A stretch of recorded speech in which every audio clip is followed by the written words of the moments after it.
Like I said earlier, we have the Head Corporate Communications, Benin Electricity Distribution PLC with us, Mr. Adekunle Tai. Thank you for joining us again. Thank you very much, Mr. Moderator. Good morning. This is the second part, the second leg of our discussion. Last week we started looking at what BEDC is doing to ensure that there's electricity in Edo State. We know that you guys are covering about 4 states. Four states. Edo, Ogun, Delta, and one other Ekiti state. states. Ekiti states, okay. So, let's see what Benin Electricity Distribution has for us this morning. I know a lot of persons are watching, waiting, okay, what's in the offing? What is Mr. Tayo going to tell us this morning? So, the floor is yours. Talk to us. Thank you very much, Mr. Moderator. Let me seize this opportunity to say a hearty good morning to esteemed customers of Benin Electricity Distribution PLC, those that are domiciled in the 4 coverage states, Edo, Delta, Ondo, and Ekiti states. BEDC is a successor company to the defunct PACN. We came on board sequel to the privatization exercise that was done in 2005, and we are supposed to cover 4 states. Since we came on board, we've embarked on a lot of realignment to ensure that whatever power that we get from the national grid gets to our esteemed customers, especially for those who are paying. We embarked on a lot of both technical, commercial, and service improvement in the network. We have added injection substations. We have commissioned a lot of new power transformers, even distribution transformers. We even initially constructed a 350-kilometer route to ensure that the electricity is properly channeled towards the distribution lines and it gets to the customers. Essentially, when we get power from the national grid, we share it among the 4 states in this ratio. Edo, be the host state, gets 40%, Delta gets 35%, the rest 25% gets to Ondo and Ekiti states, where Edo is a stabilization hub for the power sector in the country, and that's why it gets more, apart from being a host state.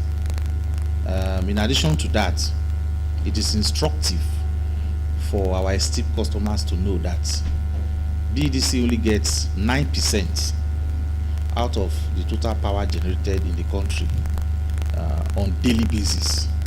As of today, the generation, slightly above 3,000 megawatts, out of which we have to share among the 4 states.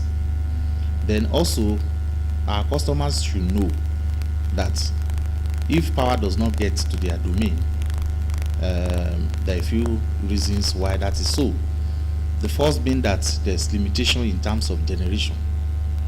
As a country, like we said earlier, we should be looking at over 150,000 megawatts, going by the rule of thumb, and that's standard practice. And here we are as a country, we are generating a paltry 5,000 megawatts at 3,000 as at today. 3,000 as at today. Well, good a thing. Government is thinking positively and outside the box, because a major reason why this is so is that apart from the long years of neglect of the power sector, we only have 2 sources by which power is generated. We generate power through hydro, which is gas. Then we also generate power through thermal station. The second one is water. Out of the 26 generating companies that we have in the country today, 23 of them are using gas-fired plants. And we recall that not until recently, when government had to embark on serious dialogue with the Niger Delta people, the militants, there were a lot of vandalization, on the pipeline that carries gas to the generation companies. That in itself, was a major lacuna which affected the generation, of power, because gas, as it is a major raw material. Now, government is now saying that beyond those two sources, we must take a look at solar. We must also take a look at coal. And as we speak, 5 states are already showing interest in exploring the possibility of using gas, solar. Is Edo State part of that state? No. Okay. I think Ogun State is also part. Ogun, Niger, and some other states. I can't recall them now. So the idea is that if they are able to generate power from that source, it will increase what we have in the national grid. Then, having said that, there are also some other technical limitations. For instance, when we have a lengthy feeder that brings that's supposed to bring electricity to our domain, it becomes difficult, especially if you are passing through a terrain where there's thick vegetation or there's river, water, swampy area. It becomes difficult. Then too, there can also be challenges with our transformer and all that, even within our location. So those are the things. But what BEDC has done principally is to embark on what we call a load management schedule. It's a major achievement, and we are one of the first discos to embark on that. The idea is that people should be able to predict when they can have power. If you're a paying customer, you should enjoy the light, no matter how small. So that means we take light around the entire network, 3 hours on, 3 hours off.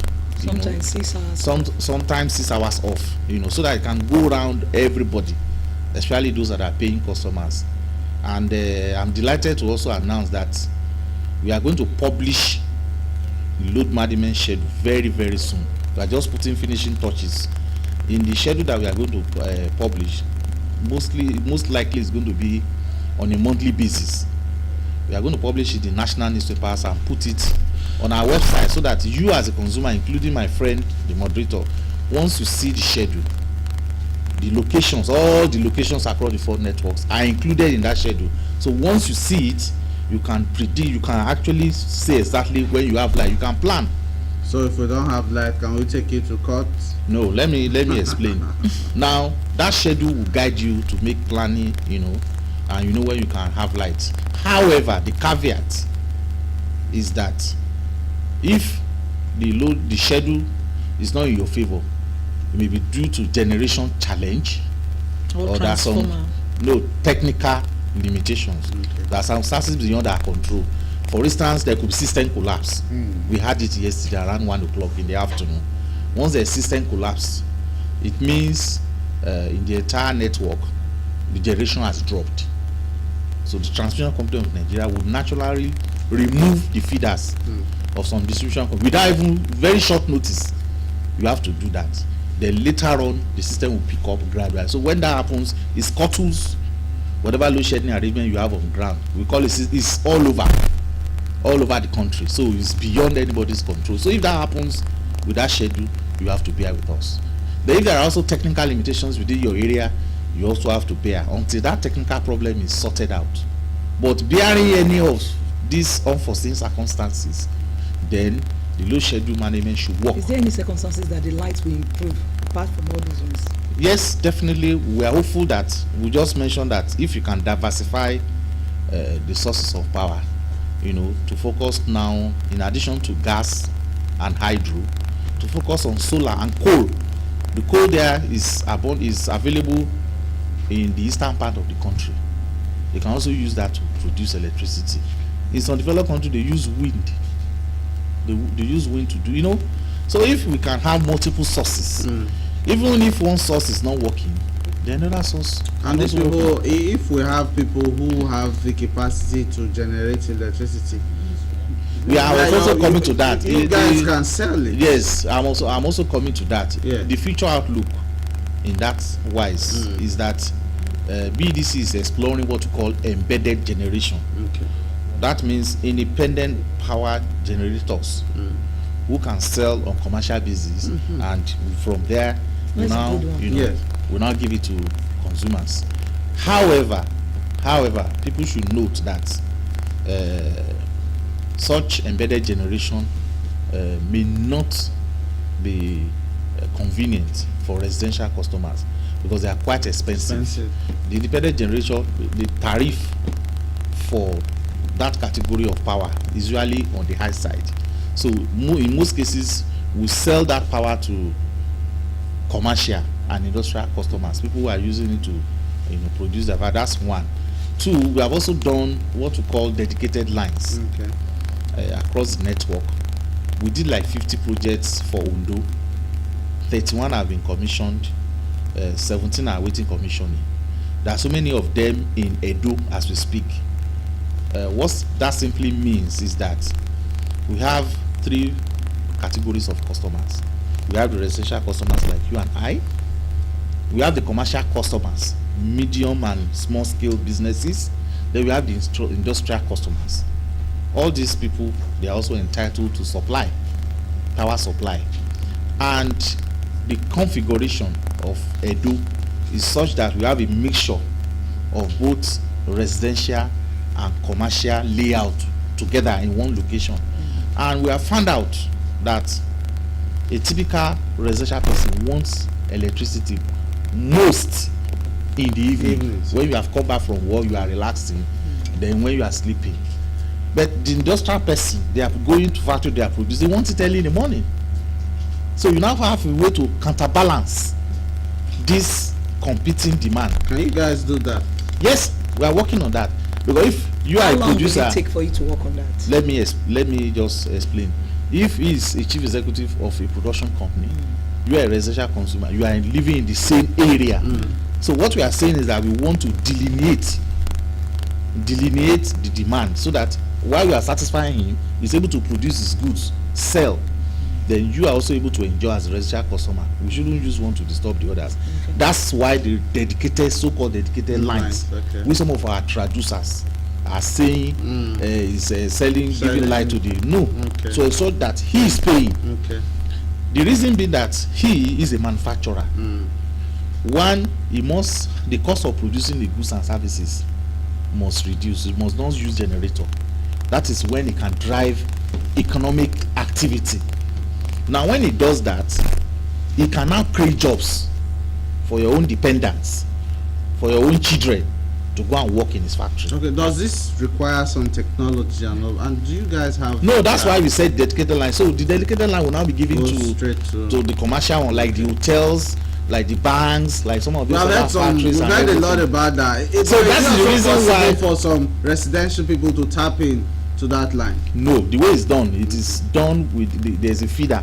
Even though we try and separate some residential customers from the feeder for that industrial people, but we still have some people that are still attached. Some of them that are disciplined customers, even residential customers. We have people that are disciplined, that are okay, that will not engage in all these sharp practices. How do you know discipline? Is the information data. If somebody is paying regularly, we see the kind of residence, we see the kind of transaction history. He's paying for whatever is consuming. Whatever is consumed, we know the kind of like somebody who is having a 3-bedroom flat. You face me, I face you. You cannot lump that person with an industrial feeder. It's going to create problem. But if you see somebody who is using maybe a duplex or a hybrid flat, then you know the kind of people that are living there. Some of them can be on that feeder by the time you say. So that's what we call the dedicated. Now on metering, BEDC, since we took over, we have been able to sort out some of the outstanding metering issues, because all the discos, by the time we took over, we inherited over 5 million liability, which government was supposed to have given out to people, but there's continuity in business, so we had to inherit that liability. Now what we did as a disco service provider is to clear that backlog and to ensure that we have also done new ones. It might even interest you to know that presently, as of 2016, the regulator, Nigerian Electricity Regulatory Commission, gave BEDC an acknowledgement that we are the disco with the fastest metering rate. It's documented. There's a publication to that effect. And for this year, we have submitted our metering rollout plan, which is going to cover all the coverage states. However, what we are doing for Edo State is that we are taking locations by locations. We do a total metering, including the feeder and the transformer that services that area and the entire household. When we are done, we move on to the other location. You Has can it check. commenced right now? Yes, you can go and verify. In Benin, we are doing Obas Palace feeder. That side of Obas Palace, the other ring road axis, Sapele Road. part of Sapele Road, part of ring road. Akpakpava. So we are almost 90% done, and the metering arrangement has changed. In the past, meters are usually put inside the residence of individuals, but from the experience, we now put the meters on the pole for two reasons. One, to ensure that the issue of bypass, which does is not a occur, lot more difficult. which is to more go difficult. there. Then two, to also ensure that maintenance and other things, or everybody can see if there's going to be any sharp practice. Then the key part of the meter will be given to the owner, so you can communicate. And if your credit is exhausted, the meter will beep